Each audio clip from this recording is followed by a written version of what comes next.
خاوتي خواتاتي وسهلا مرحبا بكم يا جماعة الخير. صحة رمضانكم زلف اللون والسلام عليكم. J'espère que vous allez bien, j'espère que vous vous portez bien. J'ai toujours dit, nous avons toujours dit via Algérie Part, que pour comprendre un pays, pour comprendre les intentions de ses dirigeants, pour évaluer leur niveau de compétence ou pour évaluer le niveau de développement d'un pays et sa bonne gouvernance, ou là, est-ce qu'il est vraiment un pays qui va décoller, qui pourrait devenir un pays émergent, une puissance émergente, il faut toujours s'intéresser à l'usage de l'argent public. Dis-moi comment ton pays dépense l'argent public, je te dirai dans quelle catégorie je pourrais le classer. Dis-moi comment les dirigeants de ton pays utilisent l'argent public de ton pays, je te dirai quelle est la qualité ou la nature ou la spécificité de ton pays et quel serait son mérite ou sa valeur. L'argent public, la dépense publique est un critère, ou là le baromètre, le véritable baromètre qui nous permet d'évaluer le niveau de compétence, le niveau de compétence des dirigeants, le niveau de développement d'un pays, sa solidité, ses perspectives d'avenir et ses atouts comme ses faiblesses. On va s'intéresser, Lyon, à un chiffre. On va s'intéresser à l'argent public en Algérie. Comment utiliser notre argent public? Est-ce que vous savez que l'Algérie, depuis 2020, en Algérie, les policiers et les militaires nous coûtent presque, pour ne pas dire même plus maintenant, 9 milliards de dollars. L'État algérien accorde depuis 2020 l'équivalent de 9 milliards de dollars pour juste assurer les salaires des policiers et les salaires des militaires, de leurs primes, de leurs cotisations sociales, de leurs avantages sociaux, et les avantages sociaux et parasociaux qui mènent les vacances, les primes de la nourriture, la prime à l'hébergement, etc. Tout ce qui est, on va dire, dépenses de fonctionnement de l'armée et de la police. 9 milliards de dollars. 9 milliards de dollars. Et on va maintenant comparer ce que l'État algérien dépense pour les enseignants, pour les chercheurs, pour les travailleurs, pour les entrepreneurs et celles et ceux qui créent des richesses réellement. On va parler des fonctionnaires.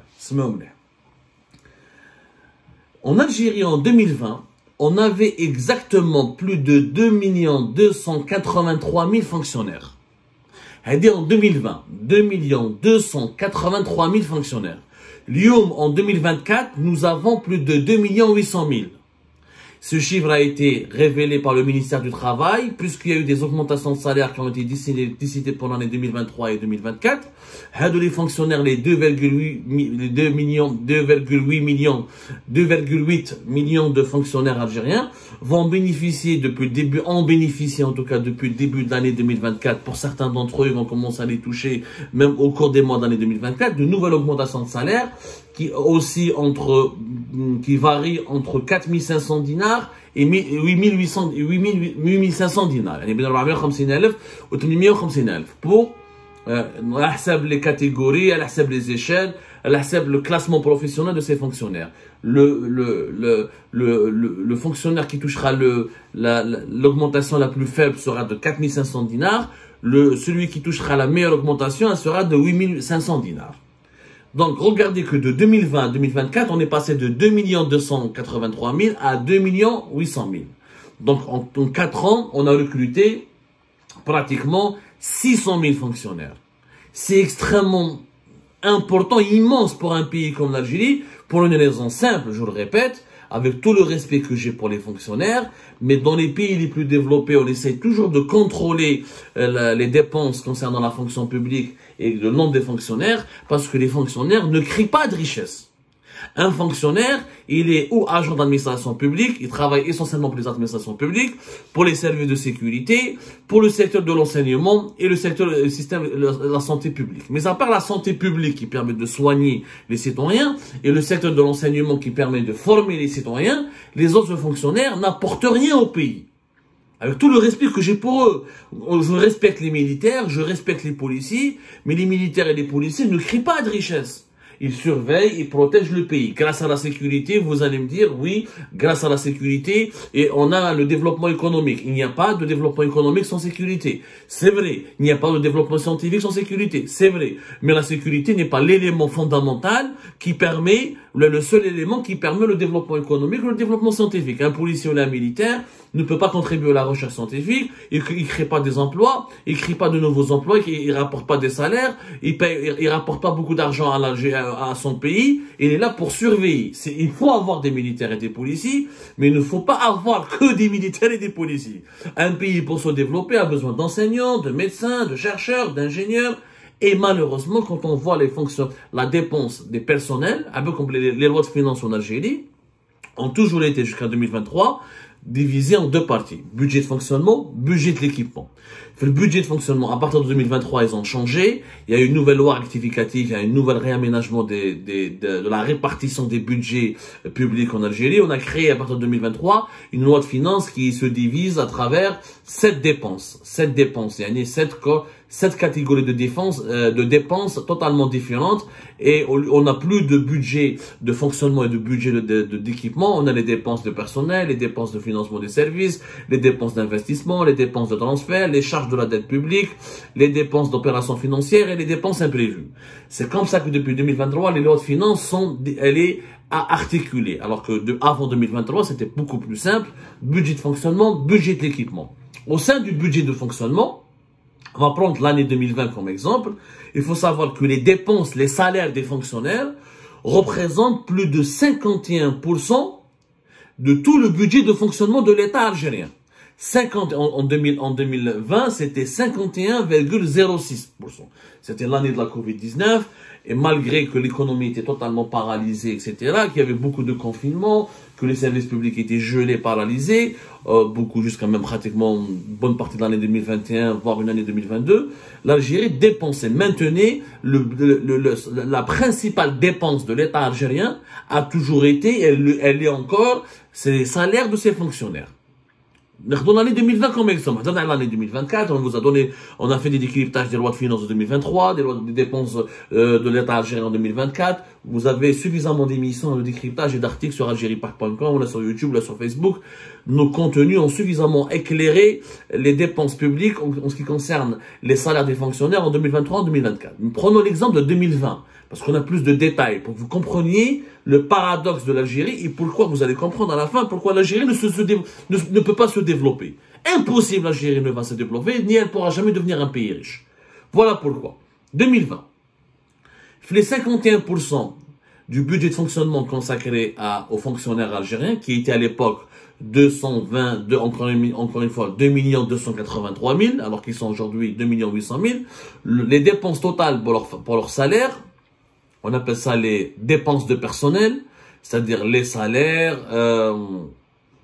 les primes sociales, les cotisations, la prise en charge, l'assurance maladie, et tout ce qui concerne le salaire et les primes et les prises en charge sociales des travailleurs, de ces fonctionnaires. C'était 2427 milliards de dinars.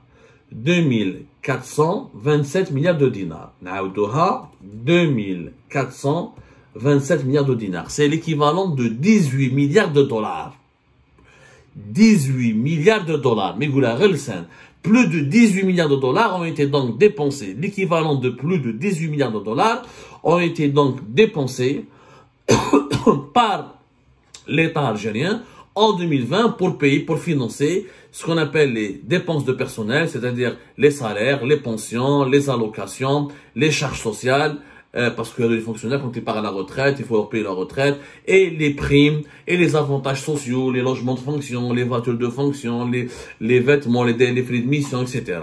C'est plus de 18 milliards de dollars. Maintenant, quand on va se spécifier, on va approfondir notre décryptage et notre analyse, et on va essayer de comprendre quels sont les départements où il y a le plus grand nombre de dépenses par rapport à leurs fonctionnaires. C'est-à-dire quels sont les départements gouvernementaux qui dépensent le plus d'argent pour payer les salaires de leurs employés.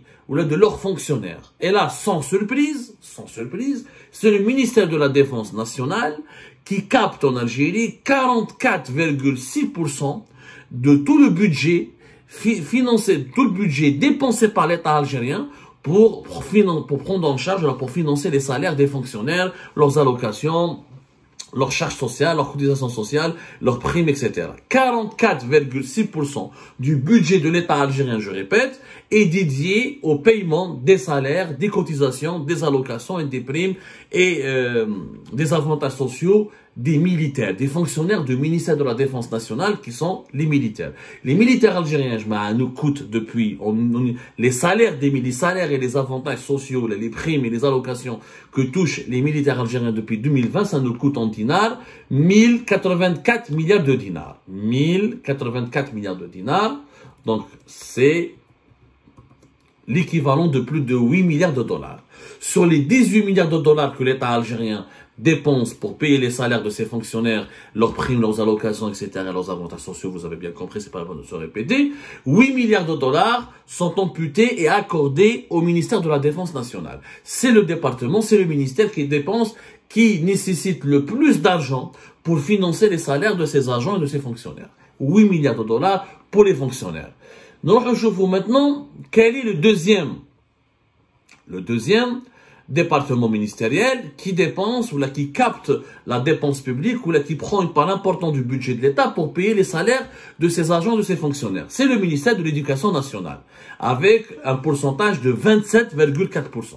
Et d'un ministère de la Défense nationale prend 44,6% du budget de l'État algérien consacré pour le paiement des salaires des fonctionnaires. Mouraha, c'est le ministère Mouraha juste après lui, c'est le ministère de l'Éducation nationale avec un pourcentage de 27,4% pour payer les salaires de ses fonctionnaires et de ses agents. Ça représente en dinars depuis 2020. On reste en année, on prend l'année de 2020 comme exemple pour comprendre qu'est-ce qui s'est passé, pour comprendre la logique de la gouvernance, la logique maladroite. Je qualifie, vous allez pour comprendre pourquoi je pourrais dire qu'elle est maladroite. De la gouvernance, de la dépense publique de notre État, c'est 666 milliards de dinars. 666 milliards de dinars, c'est l'équivalent de 4,9 milliards de dollars pour payer les salaires des enseignants et des travailleurs du secteur de l'éducation nationale. Dans l'éducation nationale, il n'y a pas que les enseignants, il y a les surveillants, il y a les gardiens des écoles, il y a le personnel éducatif, il y a l'administration des écoles. Tout cela nous coûte, depuis 2020, 4,9 milliards de dollars, alors que les salaires des militaires nous coûtent plus de 8 milliards de dollars. Vous allez me dire, oui, mais ça va, c'est pas une grosse différence. Quand même, c'est une différence de plus de 3 milliards de dollars. Et quand on va rajouter, quand on va s'intéresser, quelle est la troisième dépense, quels sont les fonctionnaires, quel est le département ministériel qui prend le troisième plus important budget de l'État pour payer les salaires de ses fonctionnaires, eh ben c'est le ministère de l'Intérieur. Le ministère de l'Intérieur, il prend 13,2% du budget de l'État algérien consacré au financement des salaires des fonctionnaires. Et le ministère de l'Intérieur, c'est 322 milliards de dinars. 75% de ce budget pris ou accordé au ministère de l'Intérieur, 75,6% de ces 322 milliards de dinars sont imputés ou sont amputés pour les donner ensuite à la Direction générale de la Sûreté nationale. C'est-à-dire que les salaires des policiers représentent 75,6% des dépenses de personnel et des dépenses pour les salaires de tous les fonctionnaires et les agents du ministère de l'Intérieur. Donc, la plus grosse masse salariale du ministère de l'Intérieur en Algérie, et ce n'est pas une surprise, c'est les policiers algériens. Nous avons presque 2 millions, nous avons presque 250 000 policiers. Ça nous coûte donc 75% du budget des salaires du ministère de l'Intérieur, ce qui est l'équivalent de plus de 241 milliards de dinars, ce qui est l'équivalent en dollars de plus de 1,7 milliard de dollars. Donc, quand on prend les militaires plus 8 milliards de dollars, plus les policiers et leur salaire, ça nous coûte 1,7 milliard de dollars, on a donc 9,7 milliards de dollars, 10 milliards de dollars qui sont consacrés, dépensés par l'État algérien uniquement pour les salaires des militaires et des policiers. En contrepartie, pour les enseignants, nous avons 6,6. Nous avons 4,9 milliards de dollars. C'est-à-dire que presque 10 milliards de dollars sont donnés par l'État algérien pour payer les salaires des policiers et des militaires, et même pas 5 milliards de dollars pour payer les salaires des enseignants. Donc l'Algérie est un pays qui accorde un budget 2 fois supérieur pour offrir des salaires aux militaires et aux policiers par rapport au budget qui est par rapport aux enseignants. Maintenant, le débat il est ouvert. Vous avez les chiffres. Normalement, parce que les chiffres parlent d'eux-mêmes. Moi, j'aime les chiffres, j'aime les chiffres encore une fois, parce que les chiffres ne mentent pas. Ils dévoilent les vérités, ou là, ils dévoilent des réalités que les mots, ou les slogans, ou que les propagandes essayent de cacher, de dissimuler, de travestir. Quand on prend ces chiffres, 10 milliards, pratiquement, 1,7 plus 8, c'est 9,7 ou 9,8. Quand le 10 milliards de dollars, maintenant certains, ça c'était en 2020. Aujourd'hui, avec les augmentations de salaire qui ont été accordées et qui profitent en partie aux policiers aussi et aux militaires parce qu'ils sont considérés comme des fonctionnaires, on a explosé ce budget. On a dépassé largement les 10 milliards de dollars. Donc 10 milliards de dollars pour les salaires, pour financer les salaires des fonctionnaires de l'armée et pour financer les salaires des militaires, parce que les fonctionnaires de l'armée, ce sont essentiellement des militaires et très peu de personnel administratif et des policiers. Et même pas 5 milliards de dollars pour les enseignants. La question maintenant qu'on devra se poser, avec quoi on va construire l'avenir d'un pays? Les militaires et les policiers ou les enseignants? La réponse, elle est claire. Bien sûr qu'il nous faut des militaires et des policiers. Mais est-ce que c'est justifié de donner 10 milliards de dollars pour les salaires des militaires et des policiers et de donner même pas 5 milliards de dollars pour les salaires des enseignants? Un État qui dépense 2 fois plus pour financer les salaires de ses policiers et de ses militaires par rapport aux salaires de ses enseignants, c'est un État qui se trompe de priorité et c'est un État qui ne s'intéresse pas à l'avenir de sa population parce que ce sont les enseignants qui construisent les générations futures. Ce sont les enseignants qui éduquent. C'est l'école qui sort le bon citoyen. Les ingénieurs, les médecins, les chercheurs, les cerveaux, les créateurs de richesses, c'est l'école qui les forme. La base d'un pays, c'est l'école. Ce n'est pas l'armée, ce n'est pas la police. Si on a une mauvaise école, on ne peut pas avoir une grande armée comme on ne peut pas avoir une grande police. On a un volume que les guerres d'aujourd'hui sont des guerres économiques, cybernétiques, scientifiques, culturelles, médiatiques. C'est-à-dire que tout passe par le savoir, tout passe par l'information, tout passe par la recherche, tout passe par le progrès.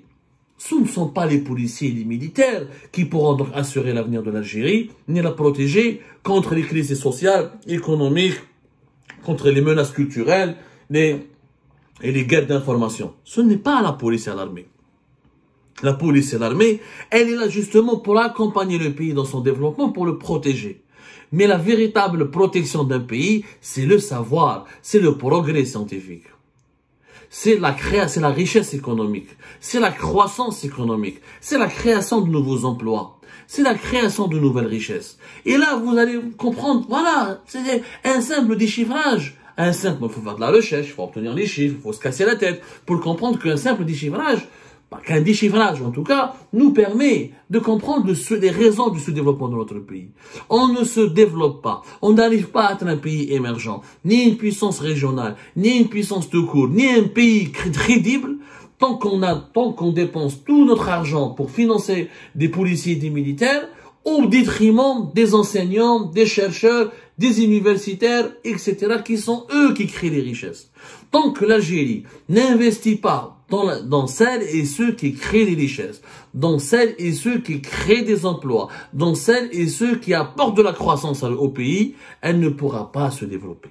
Avec tout le respect que j'ai pour les policiers et les militaires, et l'enfant on vous aime bien, mais vous n'êtes pas les plus importants dans un pays. Vous n'êtes pas l'élément fondamental d'un pays. Vous n'êtes qu'un maillon de la chaîne. Et dans cette chaîne qui assure le développement, la souveraineté et qui assure l'avenir, qui assure un avenir pour les générations futures, au début de la chaîne, il y a d'abord le savoir, l'éducation, la santé, la recherche, l'économie. Peu on retrouve l'armée et la police. C'est ça la réalité. Tous les grands pays se sont développés pas avec leur armée, mais pas avec leur police, avec leurs universités, avec leurs entreprises, avec leurs écoles. Tant que les dirigeants algériens ne comprennent pas cette réalité, cette vérité, tant qu'ils n'arrivent pas à l'intégrer dans leur petite tête, notre pays ne pourra jamais, je dis bien jamais, se redresser ou se développer.